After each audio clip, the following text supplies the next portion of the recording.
یا ایھا الذین آمنوا اذکروا اللہ ذکرا کثیرا، اے ایمان والوں اللہ کو بہت یاد کرو، اس کا بہت ذکر کرو، وسبحوہ بکرۃ واصیلا، اور صبح و شام اس کی پاکی بیان کرو۔ هو الذی یصلی علیکم وملائکتہ، وہی ہے کہ تم پر درود بھیجتا ہے اور اس کے فرشتے درود بھیجتے ہیں، تم پر رحمتوں کو نازل کرتے ہیں، لیخرجکم من الظلمات الی النور، تاکہ اللہ تعالیٰ تمہیں اندھیروں سے نور کی طرف نکال دے۔ وَكَانَ بِالْمُؤْمِنِينَ رَحِيمًا، اور اللہ مومنوں پر بہت مہربان ہے۔ تحیتہم یوم یلقونہ سلام، ان کے لیے ملتے وقت کی دعا سلام ہے۔ جب وہ جنت میں داخل ہوں گے مومن، تو ہر طرف وہ سلام کی صدا سنیں گے۔ وَأَعَدَّ لَهُمْ أَجْرًا كَرِيمًا، اور اللہ نے ان کے لیے عزت کا اجر تیار فرمایا۔ یا ایھا النبی، اے غیب کی خبر دینے والے، اے نبی صلی اللہ علیہ وسلم، انا ارسلناک شاہدا، بے شک ہم نے آپ کو گواہ بنایا۔ شاہد رسول اللہ صلی اللہ علیہ وآلہ وسلم اس طرح ہے کہ آپ ساری کائنات کے حالات کو ملاحظہ فرما رہے ہیں، اور کل بروز قیامت ہر ایک کے اعمال پر گواہی دیں گے، اور امت محمدیہ جو گواہی دے گی وہ حضور سے سن کر، تو حضور شاہد ہیں سارے حالات دیکھ کر، اور امت محمدیہ شاہد ہے حضور صلی اللہ علیہ وآلہ وسلم کے فرمان پر۔ وَمُبَشِّرًا، اور خوشخبری سنانے والا بھیجا، وَنَذِيرًا، اور ڈر سنانے والا بنا کر بھیجا، وَدَاعِيًا إِلَى اللَّهِ بِإِذْنِهِ، اور اللہ کی طرف اللہ کے اذن سے بلانے والا۔ آپ اللہ کی طرف بلاتے ہیں، اور حضور فرماتے ہیں میری مثال اس طرح ہے کہ جیسے کسی نے دعوت کا اہتمام کیا اور کسی کو بلانے کے لیے بھیجا، پھر پکارنے والے کی پکار پر جس نے یقین کیا اور وہ اس گھر میں داخل ہو گیا، تو وہ اس دعوتوں سے لطف اندوز ہوگا۔ تو جنت اللہ تبارک و تعالی نے مومنین کی دعوت کے لیے تیار فرمائی، اور مجھے بھیجا جنت کی طرف بلانے کے لیے۔ تو میں اللہ کی طرف بلاتا ہوں، جو میری دعوت پر لبیک کہے گا وہ جنت میں داخل ہو جائے گا۔ وَسِرَاجًا مُنِيرًا، اور آپ کو چمکانے والا سورج بنا کر بھیجا، یعنی آپ ایسے سورج ہیں کہ جو آپ سے وابستہ ہو اللہ تعالیٰ اسے بھی روشن و منور فرماتا ہے۔ وَبَشِّرِ الْمُؤْمِنِينَ، اور ایمان والوں کو آپ خوشخبری دے دیجئے، بِأَنَّ لَهُم مِّنَ اللَّهِ فَضْلًا كَبِيرًا، کہ بے شک اللہ کا مومنوں کے لیے بڑا فضل ہے۔ وَلَا تُطِعِ الْكَافِرِينَ وَالْمُنَافِقِينَ، اور کافروں اور منافقوں کا کہنا نہ مانو۔ وَدَعْ أَذَاهُمْ، اور ان کی تکلیفوں پر درگزر کرو۔ وَتَوَكَّلْ عَلَى اللَّهِ، اور اللہ پر بھروسہ کرو۔ وَكَفَى بِاللَّهِ وَكِيلًا، اور اللہ کافی ہے کارساز، وکیل اللہ کافی ہے۔ یا ایھا الذین آمنوا، اے ایمان والوں، اذا نکحتم المؤمنات، جب تم مومن عورتوں سے نکاح کرو، ثم طلقتموہن من قبل ان تمسوہن، پھر تم ان اپنی بیویوں کو چھونے سے پہلے طلاق دے دو، فما لکم علیہن من عدہ تعتدونہا، تو تمہارے لیے ان عورتوں پر ایسی کوئی عدت نہیں جن کی تم گنتی کرو۔ جب عورت کو طلاق ہو جائے تو اس پر عدت لازم ہوتی ہے، جبکہ خلوت اس میں پائی جائے۔ لیکن اگر صرف نکاح ہوا ہو اور میاں بیوی کی ملاقات تنہائی میں نہ ہوئی ہو تو اس صورت میں طلاق دینے کی صورت میں عدت لازم نہیں ہوگی۔ یہ مسئلہ طلاق شدہ عورت کے لیے ہے، لیکن اگر کوئی عورت بیوہ ہو جائے تو چاہے خلوت ہوئی ہو یا نہ ہوئی ہو، ہر صورت میں اس پر عدت لازم ہے، اور وہ عدت 4 مہینے 10 دن ہے، چونکہ قرآن نے اس کی عدت کو بیان کیا۔ اب چاہے عورت جس بھی عمر کی ہو، چونکہ یہ قرآن کا حکم ہے، لہذا اس میں کسی قسم کا کوئی رد و بدل نہیں کیا جا سکتا۔ فمتعوہن، تو انہیں کچھ فائدہ دو، وسرحوہن سراحا جمیلا، اور انہیں اچھی طرح چھوڑ دو، یعنی جن عورتوں کے ساتھ خلوت نہ ہوئی ہو اور انہیں طلاق دو تو عدت تو لازم نہیں، لیکن اگر مہر مقرر تھا تو آدھا مہر دینا ہوگا، اور اگر مہر مقرر نہیں تھا تو پھر ایک کپڑے کا جوڑا دینا ہوگا، یعنی مکمل سوٹ ایک کپڑے کا جوڑا جو ہے وہ دینا ہوگا اسے۔ یا ایھا النبی، اے نبی، انا احللنا لک ازواجک اللاتی آتیت اجورہن، بے شک ہم نے آپ کے لیے حلال فرمائی وہ بیویاں جن بیویوں کو آپ مہر ادا کریں، وما ملکت یمینک، اور جو کنیزیں ہیں آپ کی وہ اللہ نے آپ کے لیے حلال کی، مما افاء اللہ علیک، ان کنیزوں میں سے کہ جو اللہ نے آپ کو مال غنیمت میں عطا کی، وبنات عمک،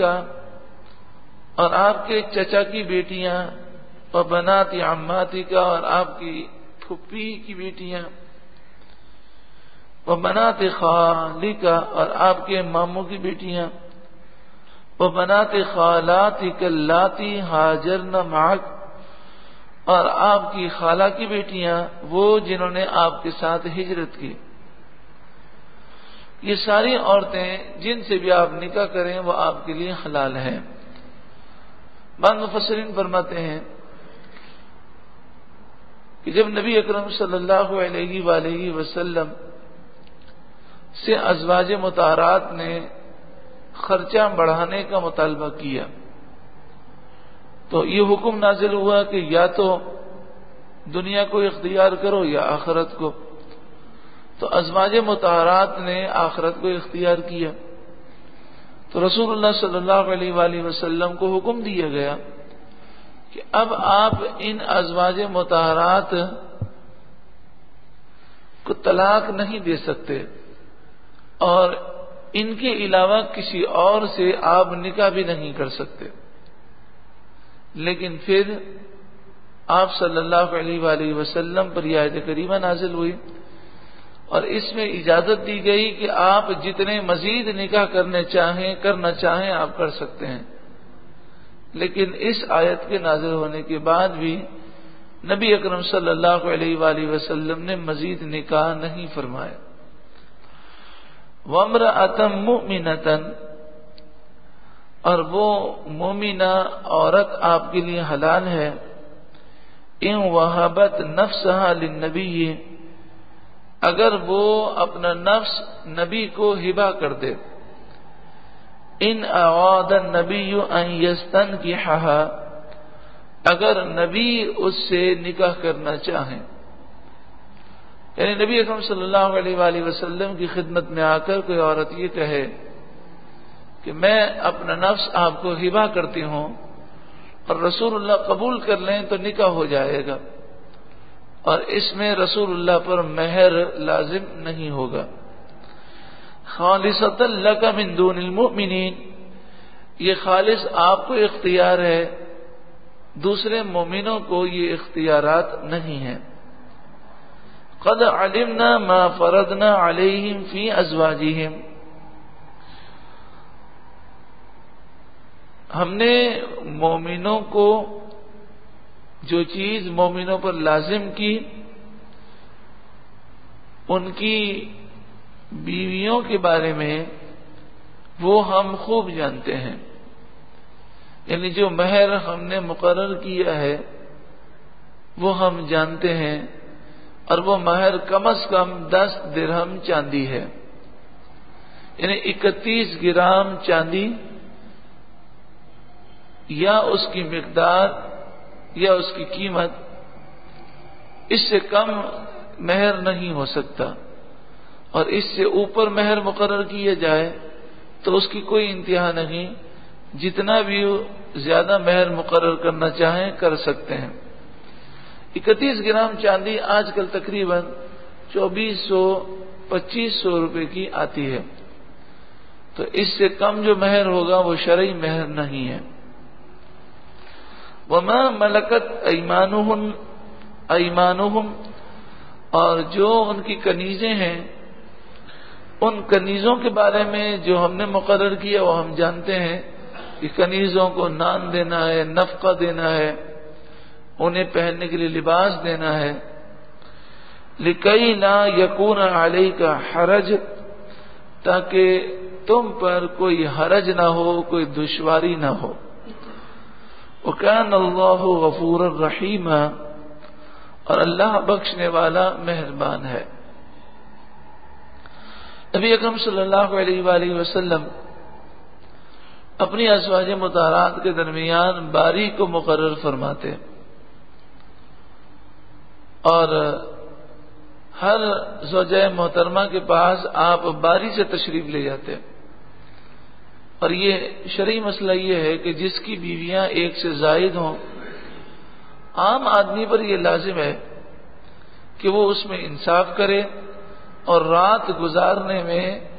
ہر ایک کے درمیان باری کا خیال رکھے اور انصاف کرے، لیکن نبی اکرم صلی اللہ علیہ وآلہ وسلم پر باری مقرر کرنا اور یہ سارے معاملات کرنا کوئی لازم نہیں تھا، یہ آپ کی اپنا یعنی اختیار تھا کہ آپ باری مقرر کریں نہ کریں، آپ کی مرضی ہے۔ ترجی من تشاء منہن، ان ازواج مطہرات میں سے جسے آپ چاہیں اپنے سے دور کریں، وتؤوی الیک من تشاء، اور جسے آپ چاہیں اپنے قریب کریں، آپ کی مرضی ہے، آپ پر کوئی چیز لازم نہیں ہے۔ ومن ابتغیت ممن عزلت،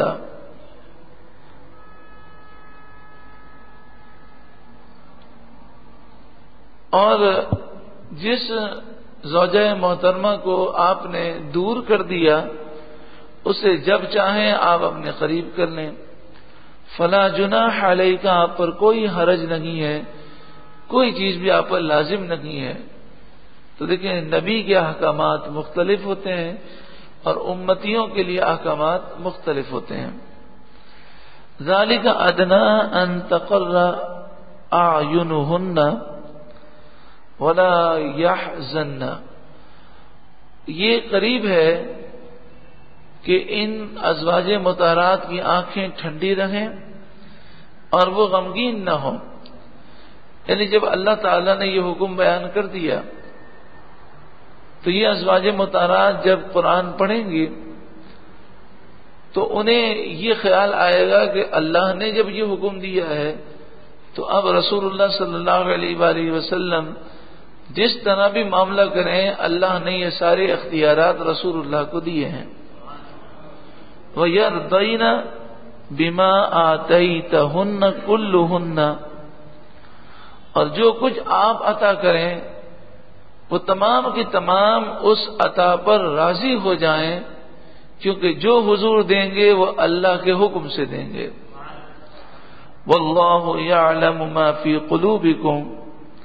اور اللہ خوب جانتا ہے جو کچھ تمہارے دلوں میں ہے. وَكَانَ اللَّهُ عَلِيمًا حَلِيمًا، اور اللہ علم والا حلم والا ہے. لَا يَحِلُّ لَكَ النِّسَاءُ مِن بَعْدُ، ان ازواج مطہرات کے بعد کسی اور عورت سے نکاح کرنا آپ کے لیے جائز نہیں ہے. وَلَا أَن تَبَدَّلَ بِهِنَّ مِنْ أَزْوَاجٍ، یعنی یہ جو 11 یا 9 ازواج آپ کے نکاح میں داخل ہیں تو آپ اس تعداد کو نہیں بڑھا سکتے، اور یہ بھی نہیں کر سکتے کہ ان ازواج میں سے کسی کو طلاق دے دیں اور اس کی جگہ دوسری لے آئیں. یہ 9 یا 11 جو بھی ہیں انہی کو آپ کو رکھنا ہوگا. یہ آیت کریمہ پہلے نازل ہوئی اور پھر بعد میں یہ منسوخ ہو گئی، اور جو پچھلی آیت کریمہ ہے یہ بعد میں نازل ہوئی، جس میں نبی اکرم صلی اللہ علیہ وآلہ وسلم کو ہر طرح کے اختیارات دیے گئے کہ آپ جسے رکھنا چاہیں رکھیں، جسے دور کرنا چاہیں دور کریں، اور جتنی اور عورتوں سے نکاح کرنا چاہیں آپ کو اختیارات ہیں.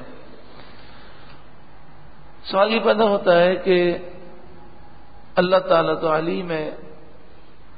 وہ تو ہر بات کو ہمیشہ سے جانتا ہے، تو جب حضور کو یہ اختیارات دینے تھے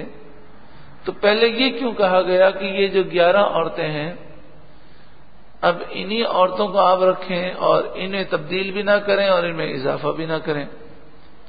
پھر بعد میں دوبارہ اختیارات کیوں دیے گئے؟ تو اس کی وجہ یہ بیان کی جاتی ہے کہ چونکہ ازواج مطہرات نے